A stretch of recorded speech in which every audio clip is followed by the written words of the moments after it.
All right. Should be cooking with grease and everything good. Yes, sir.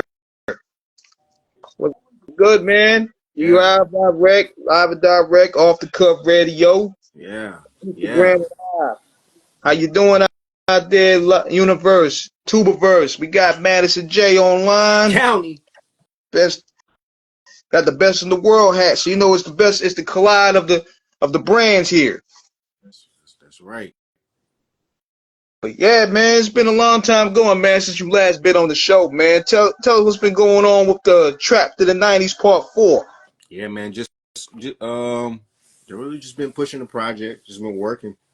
Um, it's gonna be a busy year. 12 projects, 12 months. I'm already one down.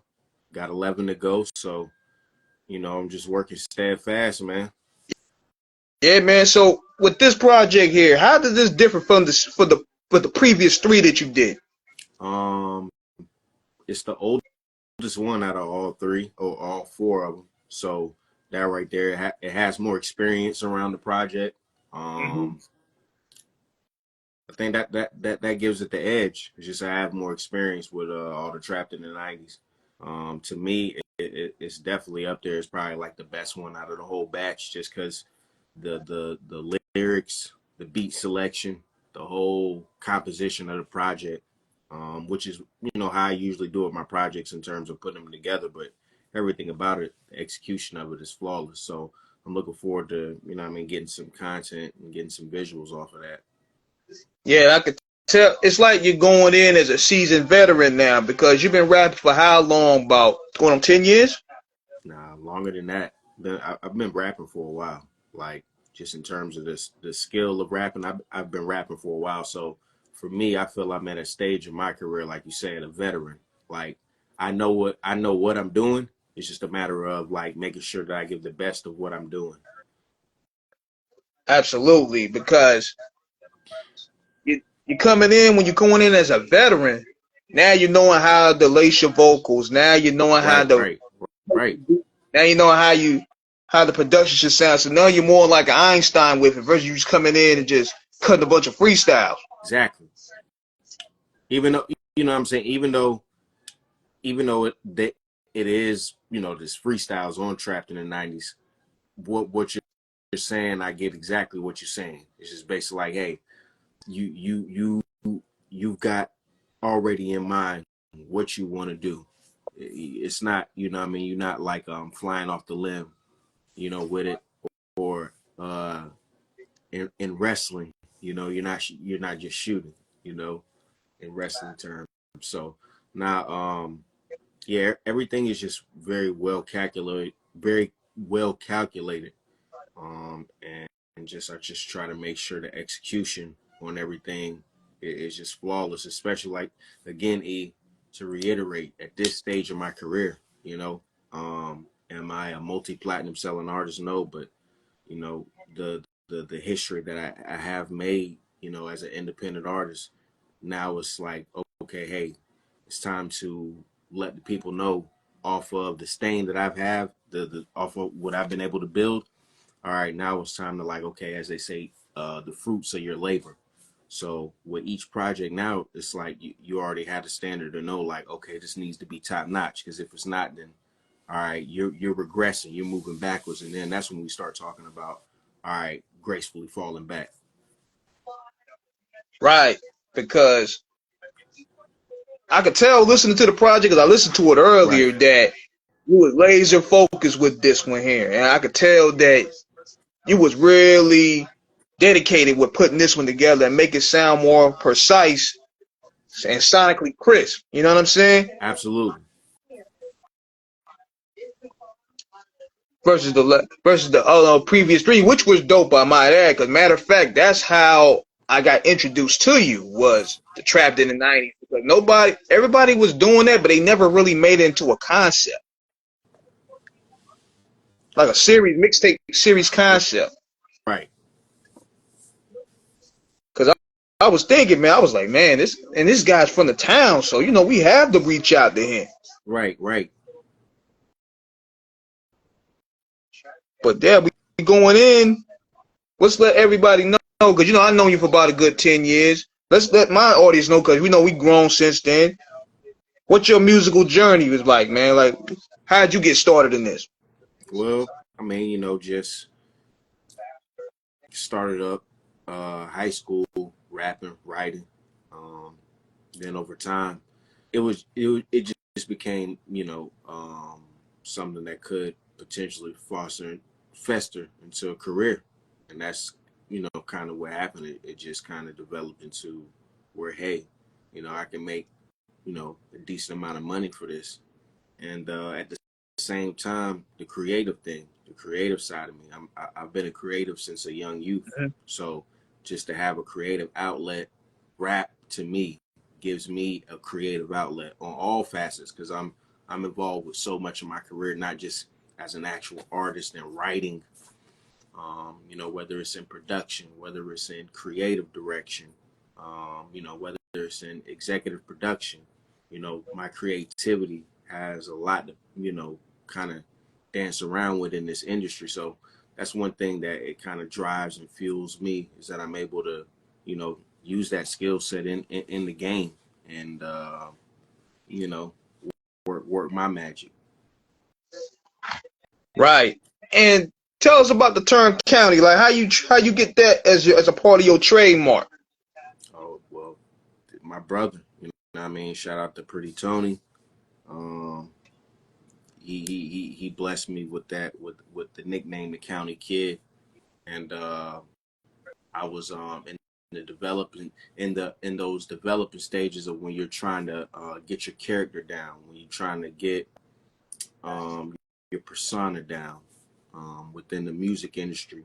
And mind you, can't coming up in the era of where when you come on the mic, you kind of have like a trademark that you might say. You know, um, producers have it with a producer tag, and MCs they got it with whether it's saying their name, their crew, a sound effect, whatever. It's just something to let people know, like, yo, I'm here on the track. I'm about to go in. So my thing was I wanted to let off the county, and then the county developed because I mean I'm from Nine Deuce.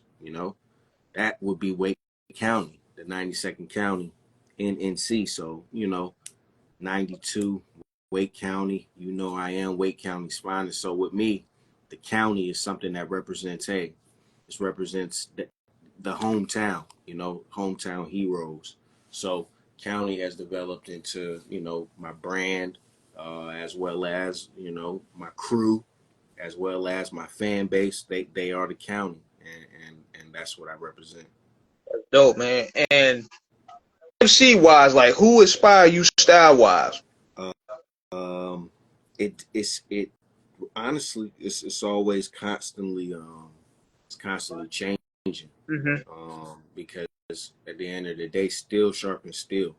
I know artists who have spoken on saying, hey, I don't listen to anybody when I'm locking in, and that's something that I've also developed to do. But I'm also hearing, you know, I'm hearing what some of the best have to offer, or at least try to stay in tune with what the best, because the underground is really where it's rich at. That's where it's at its purest and rawest and dopest. But long story short, um, I just try to hold really. I just try to, E.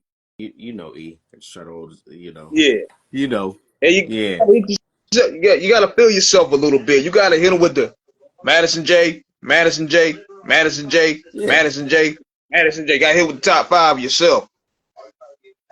exactly, Yeah, exactly.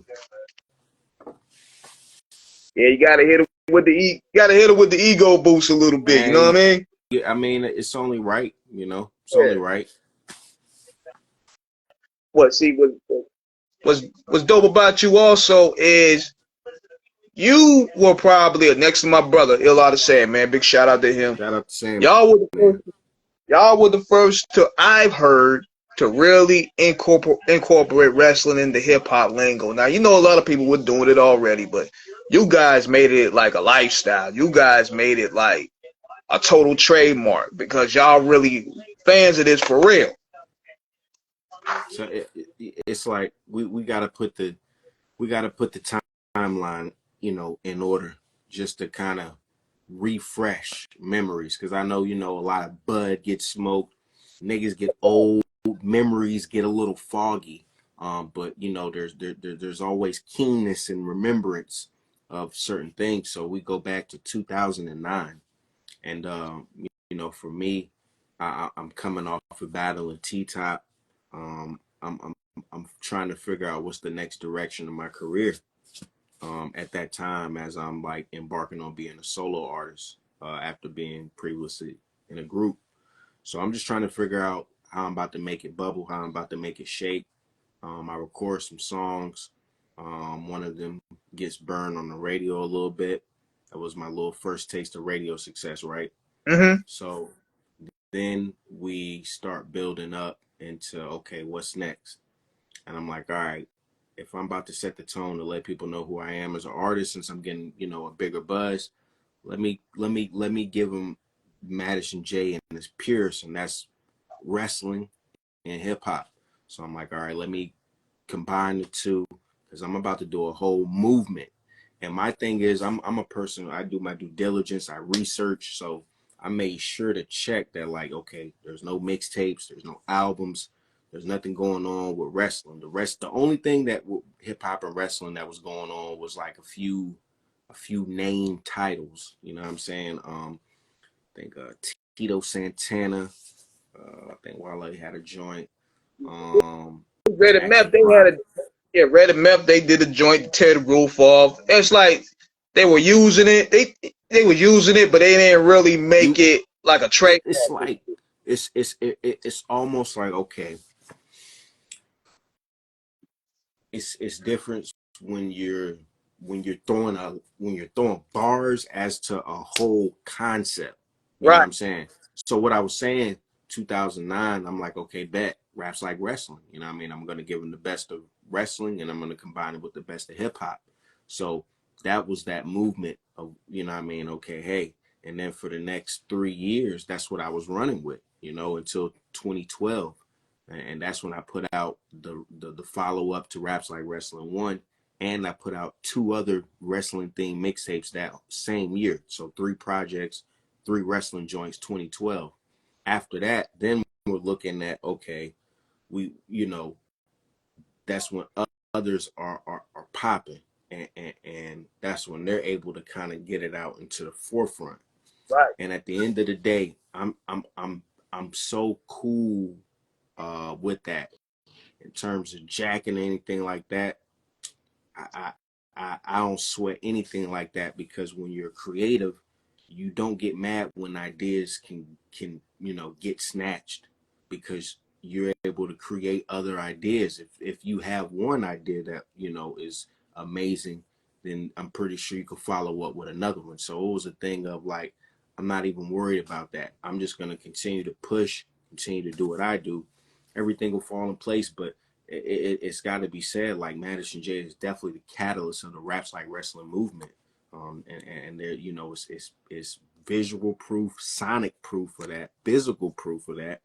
But at the same time, I always support anybody who's pushing rap and wrestling together, because, you know, as well as anybody, that's something that, you know, we live that, you know, that's something that's a lifestyle for us. Absolutely. And I remember too, man, some of them joints was really taking off. I think it was the Stone Cold joint, and you Yes, did sir. another one with Sid that took off too. Yes, sir. Rest in peace to him. And did you ever get any wrestlers like hit you back for some feedback? Absolutely, man. Shout out to Colt Cabana. Colt Cabana was the first person, the first from the wrestling side to really tap in, and give it a chance. He spun, I want to say it was Psycho. He spun the Psycho joint on the Colt Cabana show. So this was like 2012. He had spun it. And the crazy thing is, at that time, Colt was Ring of Honor. So Yeah. he was definitely like Ring of Honor, but he was also, you know what I mean, he was doing his thing. He had a show. Like I said, he spun that. Also, Stone Cold had reposted. I think it was either Stone Cold The Rock or County 316. I can't remember which one it was. I think it was Stone Cold The Rock. He had reposted it on Twitter, and it went crazy in like a short amount of time. And that's when I'm like, okay, if I could just catch the attention and really lock in with one of these, you know what I'm saying, one of Yeah. these wrestlers. Now, I want to put in perspective before we move on. That was 2009, 2012. I'm getting ready to release Raps Like Wrestling 3, exclusive right there, on the last day of WrestleMania of this year, which is 420, April 20th. Raps Like Wrestling 3, executive produced by ART, Art Productions himself, as well as myself, man. That one's gonna be special, and we're closing the chapter on the Raps Like Wrestling movement, but it's gonna be crazy. It's gonna be special. We got a lot of special things lined up for that project. And you know what, man? I was going through some of our old content that we did together, man, and we had to refresh things here. Now, I remember we did the show several years back, and this was one of the highlights was where you said that Hulk Hogan blocked you. Yeah, Hogan blocked me, man. You know what I mean? It's a lame ass nigga. Now you Hogan. see what you getting karma now. It's crazy, man. And I think about it, and I was like, see, that's the thing, man. When you're able to control people's minds, you know what I mean, you can control their perception of you. And boy, Vince had us in a chokehold, you know what I mean, back in the day with Hulk. Because I mean, you couldn't tell me shit about Hulk Hogan. Like Yeah. he could do no wrong. But of course, we know, just as we get older, we like, yo, these people are portraying gimmicks, just like even with hip hop. A lot of these cats, man, gimmicks. You know what I'm saying? Gimmicks. Um, but yeah, man, that dude Hogan, man, that guy's a big dub. You know, Why'd he block you though? 'Cause, I mean, did you I, do any like a I'm not gonna hold you. And this was the early days of Twitter. So okay, okay. for me, I was using Twitter heavy as like as a big marketing tool. So I was spamming. You know what I'm saying? In retrospect, I was spamming people. And I had Hogan tagged in the post that I was using. So basically, anytime I'm tagging somebody, he's getting tagged. Right. So basically, the nigga probably just got tired. But to me, like, it's not that serious. But respect. But then I'm like, okay, I'm still blocked. The fuck is going on? You know what I'm saying? Like, but at the end of the day, I'm glad. Please block me from, you know, At least he knows who please. you are. Hey, he knows, because hey, you gotta unblock me. You gotta go through and personally unblock me. So, but yeah, man, we on a heavy campaign to fuck Hogan, man. Oh yeah, definitely, man. I mean, the crowd. I mean, the Raw audience let them know what time it was that day. Yeah, that was beautiful. That was beautiful. We need to see more of that, man. Get these motherfuckers up out of here. Get them a round of applause. They did a good job, man. Salute California on that job. Absolutely, man. Salute to them. But see, me and you knowing that we've been fans of the sport since the '80s and man, everything. Right. We in a new era. What are your thoughts on the current product, the Triple H era? You think he could carry the ball where Vince had it?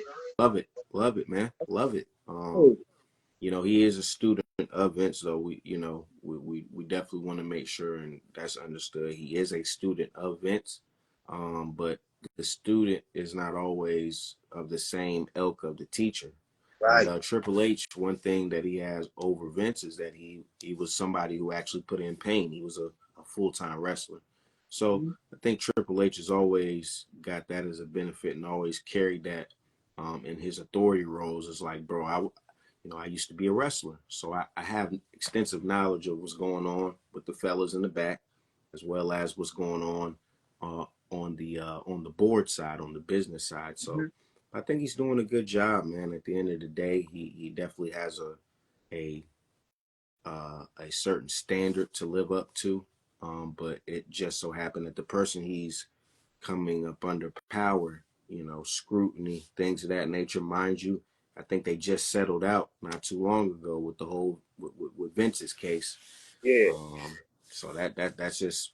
But I think Trips is doing great, man. Doing great. Not even mad at what he's doing. You know, the future is definitely bright for the company. You know, we just saw the Netflix situation, so they got, you know, they got a lot of activity, man. It's WWE, man. Man, look, he doing a great job, man. He took what the company was going through the dark ages, Right. and he brought life back to it. Like the key to what we wanted to see wrestling be cool. Because think about it, it's great for our business. Like we don't want to go to a bar talking wrestling stuff, and they Right. look at Right. us like, man, what Right. cool shit you niggas watching, man? Right. Right. Get out of here. Nah, make this thing cool again, so that way we could get content. Because you know our wrestling content is what make us eat. Right. Know what I'm saying? Because I'm like, we salute Triple H on that end. So I'm like, anybody that's talking bad, I'm like, look, not everybody, there's no such thing as a perfect booker. You're not going to get a perfect booker ever. Even though And Paul Heyman, I think a lot of people, man, they want perfection of what something that's never been around at any point in wrestling, at any point.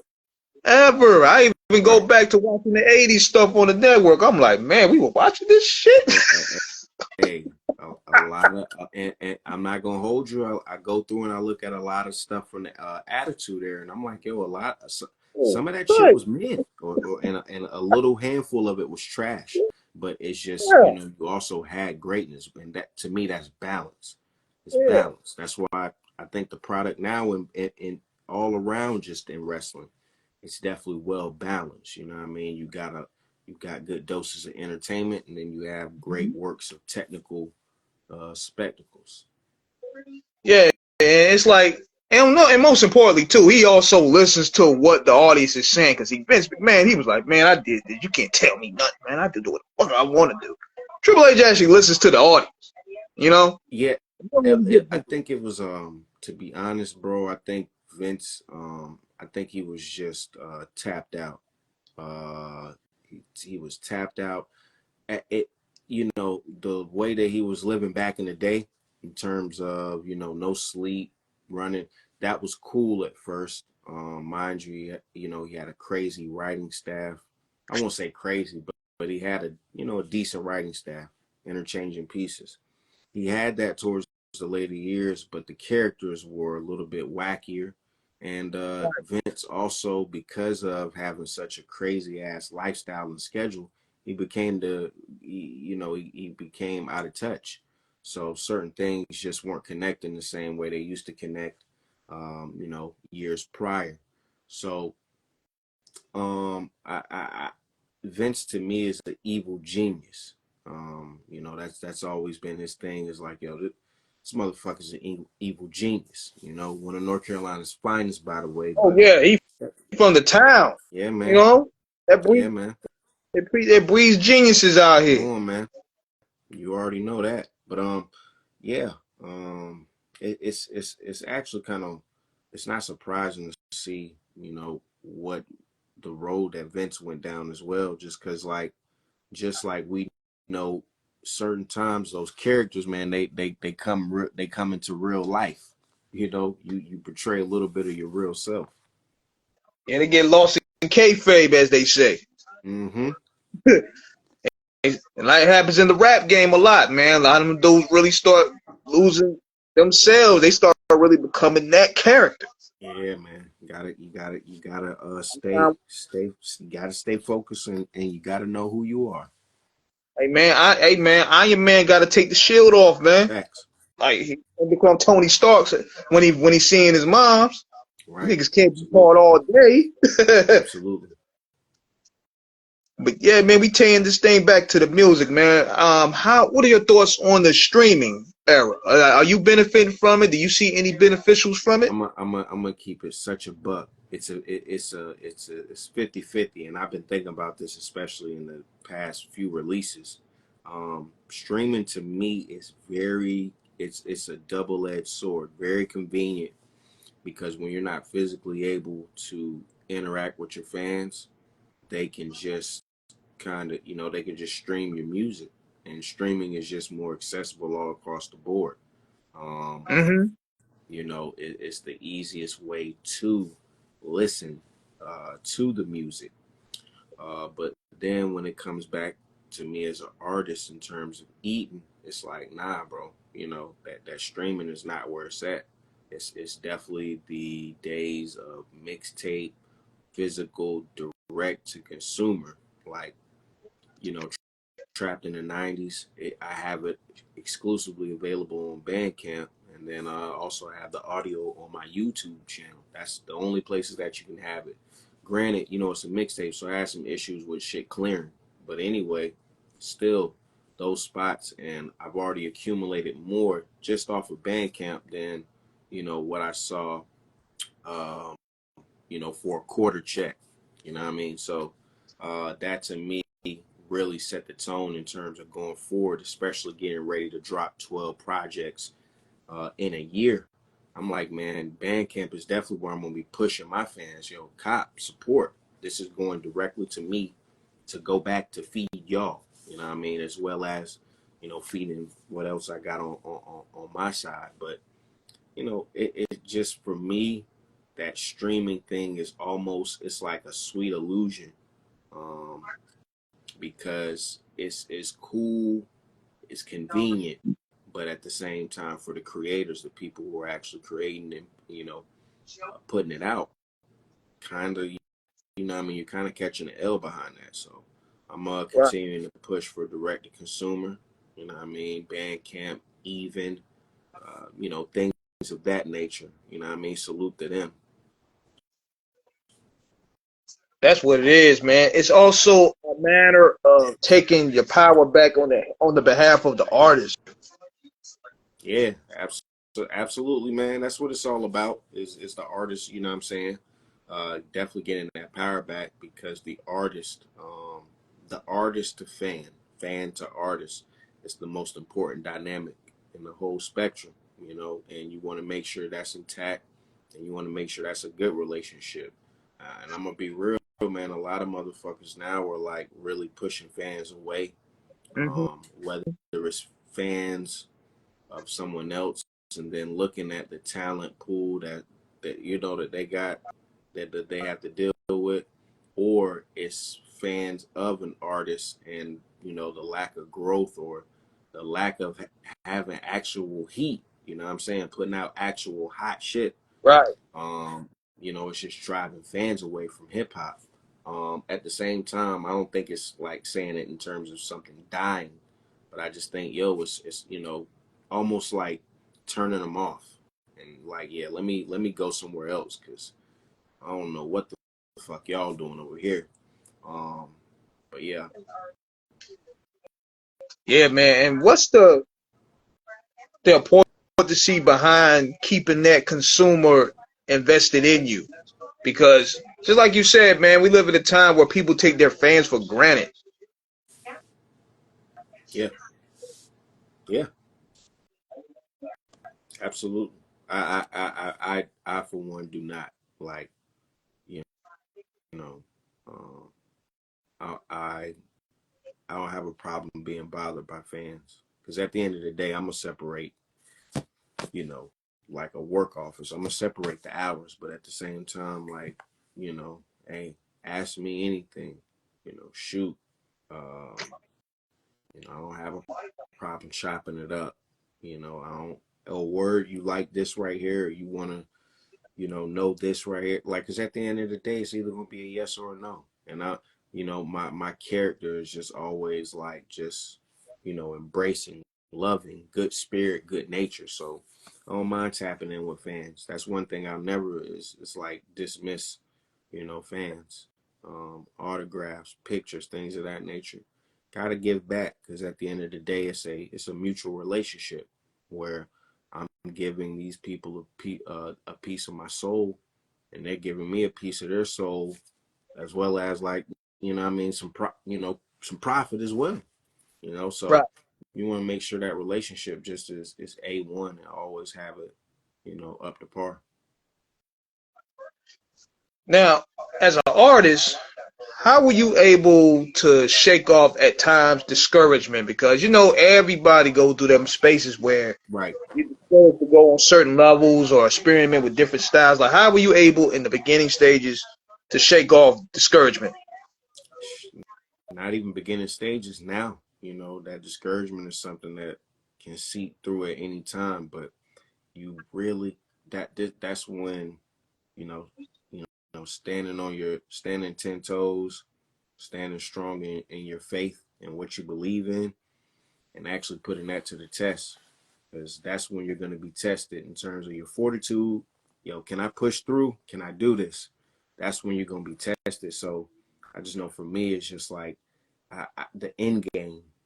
For me, that pushes the end game. I know what I want the end game to be, and until that is checked off and done, you got to keep going. You got to keep pushing. There is no quit. There is no stop.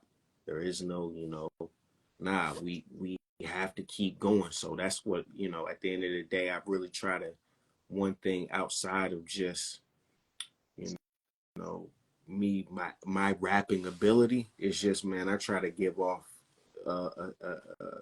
don't never die, don't stop, don't quit attitude, and whatever, any walk of life. That's something that I'm trying to kick out to people, is like, don't quit, keep going. You are great. Show the world why you're great. It may take time, but continue to show the world why you're great, because at the end of the day, you're still living in your greatness. And that's what this shit is all about. It's just living in your greatness, but you have to know that you are great. You know what I mean? So at the end of the day, I know what I bring to the table, just as an artist, just as a human being. You know what I mean? I know what I bring. So that's just something that's like super duper important. Yeah, especially in a game where you face challenges of maintaining your integrity, especially in the music business, because if you usually at times forced to compromise, and sometimes you're forced to excel to the Right. masses. Like, how were you able to stay true to who you are? I know who I am. You got to know who you are. If you don't know who you are, I mean, you can be swayed, you can be changed. Um, it's easier said than done, but that it's just, it's the most easiest way I can put it, is you have to know who you are. If you don't know who you are, then you're more open to, be swayed. Um, and for me, it's like, again, I know who I am. Not about to sway me to do shit. You know, I'm headstrong. I know what it is, and I have tenacity, and it's all about how you preserve through. So that's critical for me. Now, what are your thoughts on the North Carolina scene as your years, you see, as your term as an artist start progressing? Do you see the North Carolina scene really flourishing, or do you still see that there's still some peaking points that needs to be reached? It's just like any other industry. It's just the shit needs some what I mean, some more chicken in it. What I mean, this is like one of the most talented, um, one of the most talented regions. I've, I've seen, what I mean, this is where I'm from, but just even without any type of bias, what I mean, we've got every type of flavor that you want, every type of flavor that you need. What I'm Thanks. saying? And it's just, it's incredible to me that, man, there's not a lot of rich motherfuckers that are running around here. Because why, with that type of skill set and talent, why aren't these people rich? You know what I mean? Even myself. But at the same time, that is kind of the story of the scene. That is kind of a layer of the fabric of the culture. Is like that, the not the engine that is trying extremely hard, burning so much coal to show, like, I am here. But I want to be very clear and make sure that people know that, we already here. You know what I mean? NC is already here. The 919, Raleigh, we're already here. You know what I'm saying? There is no waiting for somebody to show anything. We are great. We know that. Now it's more or less showing the world. why we're great, as opposed to waiting for the world to know why we're great. Absolutely, man, because we have such a diverse rap scene. You got the backpack scene, you got the boom bap scene, Right. you got a trap scene. It's so much diverse out here. Absolutely, man. And it's like it's a lot of heat. You know what I mean? It's not just we got a lot of niggas out here that are doing what they do. Like we have a very we we've got a very good amount of very exclusive hot talent. You know what I'm saying? And a lot of people that have been doing it for a long time. You know what I mean? Such as myself. Like, you know, what I've able to do for all these years at the level of consistency. This shit might, might not ever be seen again. And also, you have to, you got to tip your hat and salute that. It's just, it's incredible to me the rich history that we have outside of music, well, outside of, current music, what's going on right now in terms of Mhm. having all these OGs from here, having all these high prestigious institutions here, you know what I mean, in particular HBCUs. Um, it's crazy to me that again that this scene isn't like just, but that again is a part of the fabric and the story. So when NC does eventually become like a major hub, it's going to have the craziest backstory of like, man, little do y'all know the work that was put in to try to put this place onto the national map. Um, but I'm very excited to see how the scene is going to grow when I'm in my elder stages. I want to see who's going to be doing what and putting the most pain in. That's what it is, man. I mean, I've seen it grow within the past 10 years, like especially the underground scene. We even have a dope battle scene out here. You know what I'm saying? It's a Absolutely, whole that's grown exponentially. right. And I'm looking at the way the visuals are being shot. I'm like, man, we're surrounded by brilliance. Absolutely, It's a golden nugget out here. it really is. But I'm thinking the only thing is we just don't have like a major. We don't have like a Sony out here. We don't have like a RCA, MCA. We don't have no big label stand out here because you know in Atlanta and New York and Cali they got them buildings. We don't have any of them buildings out here where people can just sign acts and stuff. But the And talent, and to be real, because we always say that, and I've been hearing that since when I was a teenager. Like, yo, you know what I'm saying? We don't have X, Y, and Z. And then I thought about it in my um, older years and thought like, yo, well, where are the independent labels at first? That's going because obviously, you're gonna have to have an independent setup to take you to the big dog. So right? I'm like, well, where the hell are where are they at first? Let's establish that first, and then we could be like, yo, Def Jam office. Nah, first off, you know where you know where's county? You know what I mean? County Enterprises, the office. Where's that building going to be at? Where's these respective whatever labels, whoever what I mean got some shit shaking. Where's your building going to be at? And then that's when it's going to be like, okay, because to be honest, I don't want a Def Jam here. You know what I'm saying? I would rather at least hear first. You know, I want to see. You know, I want to see another label building. You know what I mean? An independent, somebody local. You know what I mean? Or at least somebody who's I mean, grassroots come up I through think that you type of way. Like, got yeah, I let me think you see got that Ninth first. But Wonder.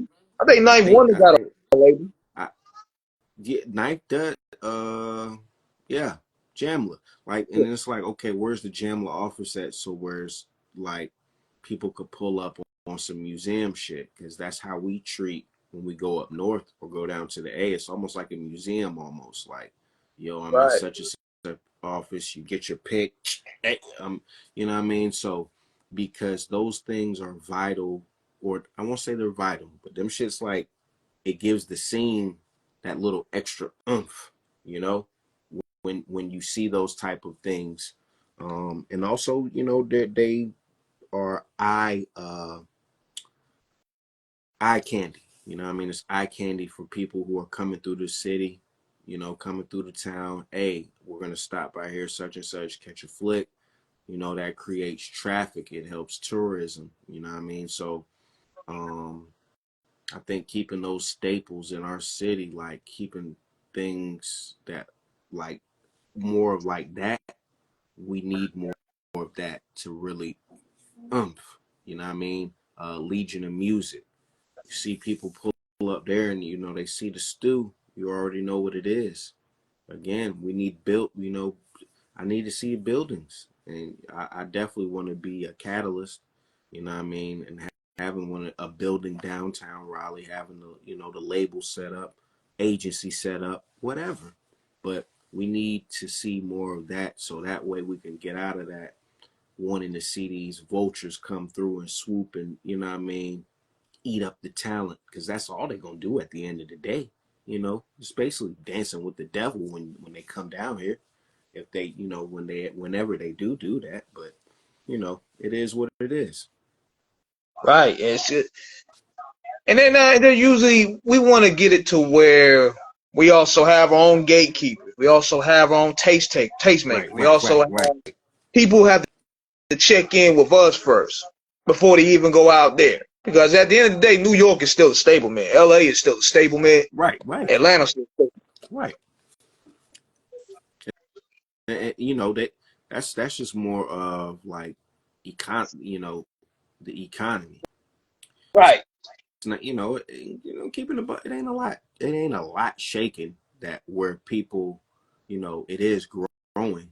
But in terms of having it as a hub, something like, okay, you got the East Coast hub, NY, West Coast hub, LA, Southern hub, um, you know, Atlanta, Southerner hub, Miami, Houston, in the Midwest. So I mean, you know, you have these hubs, North, in particular Raleigh, but you know, I think Charlotte, that, you know, that's a nice financial hub. But you know, in terms of that spectrum, you know, we've got so far to go in terms of making something to where it's like, all right, you have to come here. It's essential. You know, it's life changing.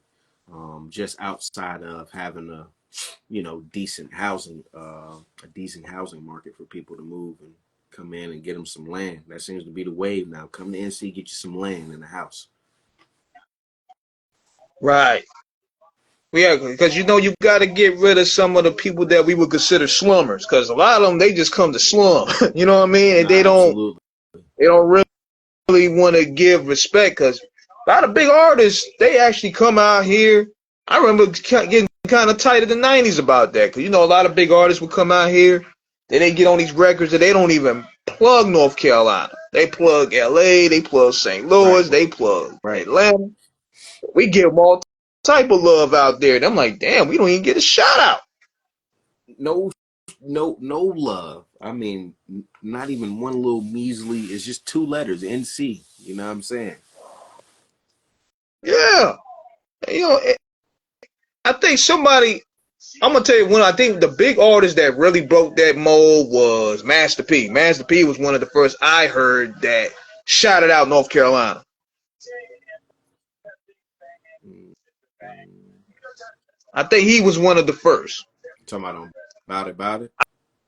I think yeah, that's what it was. Because I used to see a lot of these niggas come out here and do shows, but they get on these records, they shouting out everything but North I Carolina. I said, damn, what we do? I will say I will hear shout outs, but it would always be, they'll say like the Carolinas. They would never divide the motherfucker up. They would just keep us as the Carolinas or the Kakalakis.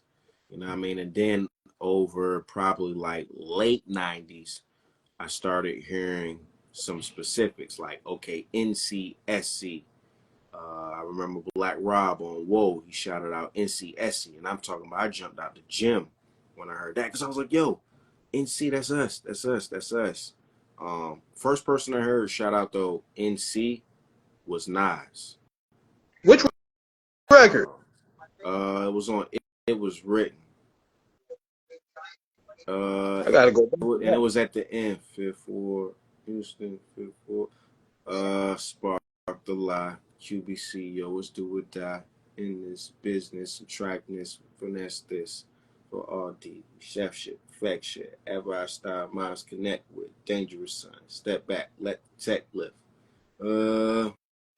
What song was that? I'm trying to think. No, not suspect. But yeah, he was just shouting out mad joints at the end, and he shouted out like, and it's like it's as it's fading out, and then years later, learning that Nas had family in NC, so I'm like, oh, the shout out made sense. Cause I was like, it was so random, like, Makes sense right there, because these guys also have a lot of family connections out the South. oh, absolutely, and in particular NC, like it's a lot of dots that connect from other artists to NC. You know what I'm saying? And it's crazy. Afeni Shakur being from Lumberton, and if I'm not mistaken, I'm trying to think. I think Pac's ashes. She threw them out in around that quadrant. If I'm not mistaken, I think. And it's the Atlantic Ocean, but it's like it's not far from Lumberton. If Yeah, I I'm gotta not look that up. mistaken. But the Shakur family tree is definitely rooted out here. Oh, absolutely, absolutely, absolutely. That's a beautiful thing, you know. We've got again. I said is that we've got so many legends, you know what I mean, from out here, especially like a lot of the OGs, you know what I mean, a lot of the OGs, uh, you know, George Clinton, you know, jazz Yeah, it's a whole. legends. Just it's so much culture from here, man. I think Nina Simone is from out here. Yeah, this is a special show, y'all, man. Be sure y'all do y'all Googles on this. Letting y'all Hey, know. do your Googles. Do your Googles, son. Do your Googles. Fredro Starr, man. Yeah. They love the Carolinas, man. It's like we started getting that love. Big shout out to J. Cole. He opened the door back for the mainstream to pretty much reach back out. Big Yeah. shout out to him. I met him once over there at the Blueprint 3 tour. Good guy. I knew he was going to be great, but I ain't know he was going to blow up like this, man. Straight up. But who to me, who does, who sees these things, but what he's been able to achieve, man, that shit has been incredible, and he's not Yeah. even done yet. That's what's scary, That man is not even done yet, and shout out to Yeah. Cole for just everything that he's done for the state because he's done a tremendous lot in leaps and bounds, and that's something that we've always asked for in our artists. Is like, yo, we need a nigga to put us, da da da, bro. One of the biggest festivals that there's ever gonna be. He just has it like literally 7 minutes from what I mean where I lay my head at, and I think that goes over a lot of people's heads. Like this dude has really he's put something in he's put the ball in our court that a lot of people, man, and they will never ever see in their lifetime, and just to be able to experience that for years to come. And I think that the joint this year is the last. Well, if it is, man, it's been a hell of a ride. But just to see again what Cole and his people have done musically as well, that shit has been special, man. That shit has been special, and we need more of that. The city, the state, we need more of that. So, what I mean, I'm encouraging artists, man. Let's step it up, man, and let's really show these people, what Carolina, NC in particular, and with the nine, man, what we got to offer. Absolutely, dog. And one more question to wrap this up, man. Do you have any tour dates lined up that people could check you out? Now I'm gonna keep it a buck, man. You know, we of course, I'm accumulating spot dates weekly. But I just want to let the people know, man. 12 projects, 12 months. You're getting a project every month, and right now I'm at a point where I want to solidify my legacy just as an artist. So this is a test of myself and also a treat to the fans. Is to give y'all as much music as possible, quality music at that. I'm not into putting out bullshit. So all these projects are going to be the best quality, the best standard. But I'm just really, I'm flooding because uh, life is precious, man. As an artist, it could, it could be over tomorrow. So as, um, just a thank you to the fans over the years of my career. I'm just giving y'all, again, you got Trapped in the 90s 4, Skinny Tony next month. You're getting Raps Like Wrestling 3 in April. We're closing out a lot of chapters. We started one, but just in closing, I just want to let the fans, hey, thank you. You know what I mean? People give me flowers, but I want to give the fans their flowers. Thank y'all for staying in tune with me, man. Yeah, I can't even stress that enough. I appreciate y'all for staying in tune. Appreciate you for rocking with me. And you actually said something wrong. You locked in with me, and I always fuck with you for this. But you locked in with me. I think it was Raps. It was Raps Like Wrestling 1, but you caught on late to it, and you did a review for it. And I said, "Oh shit, somebody did a review." And I read the review, and I'm like, "Oh shit." Then it's crazy. I think invited me on the show. Come to find out, you lived in fucking Raleigh. You know what I mean? Yeah, I thought you, So I didn't know you stayed in Raleigh at first. I was like, okay, I he must be from South Carolina or something. right. And then I'm like the whole time, and I'm like, wow, from Raleigh, and I mean, just the relationship we developed over these years, bro, because that's an extensive amount of time. It's been something that's been beautiful, man, and Sure. it's to see your growth, see you and the whole gang, y'all growth. It's been something that's been beautiful. You know what I mean? Every type of problem that's popped up, you fellas always knock that shit out the park. You bounce back stronger than ever. And just to see that going into another year, it's things like that, bro. We salute. And you're a very big part of the Carolina and the Raleigh culture. You know what I mean? You've always been a hero and an advocate for the underdog. That's something that, like, a lot of people don't really, care for, is the underdogs. Even down to how you're respected by, you know, those within the industry, I mean, nationally. I mean, you're well respected, highly touted, and that's something that, for motherfuckers here, if they don't know that, they need to do their Googles, do their due diligence. You know what I mean? It's allowed, again, salute to you, salute to the whole Off the Cuff Radio. It's Man, always a pleasure when I'm up here, man, and it's always love. appreciate the love, bro, man. Man, almost made a brother feel like crying like Martin on that episode and shit. Come on, man. I ain't get it.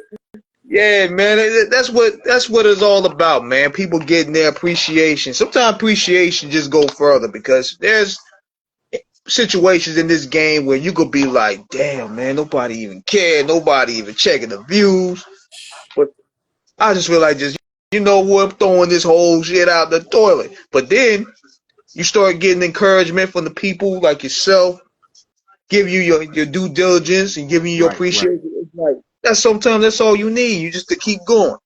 bro. And I'm gonna be so real. Like, I'm such past the stage of like kind of like, oh man, platinum plaques and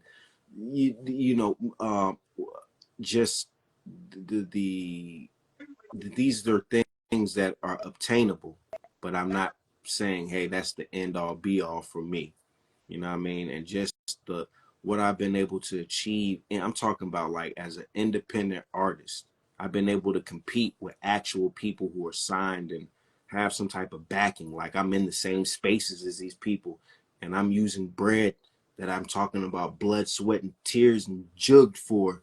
I'm in the same spaces, so that lets me know, like, okay, hey, and the fact, vice versa for you, like, hey, being mentioned among journalists of people that we used to read on and, you know what I mean, look up to, and like, no, I'm in the same space as y'all. I've worked my way up to.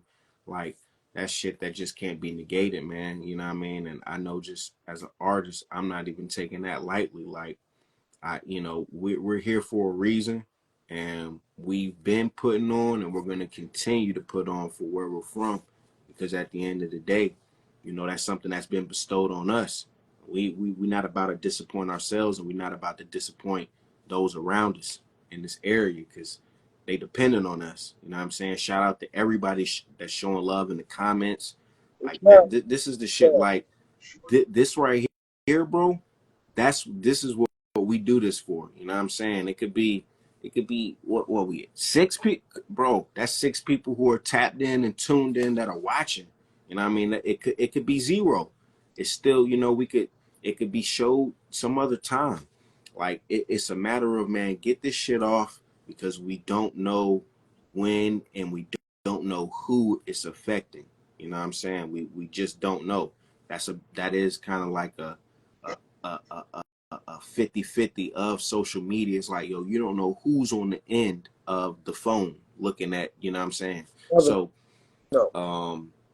we just we got to keep doing what we're doing, man. You know what I'm saying? Everything else is going to fall in place, because we're special, man, and the fact that we're here now, that alone lets us know. So we're gonna keep doing what we're doing, man. Absolutely, man. Can't stop, won't stop. We gonna keep it rocking, man. That's just the motto of what we're gonna do.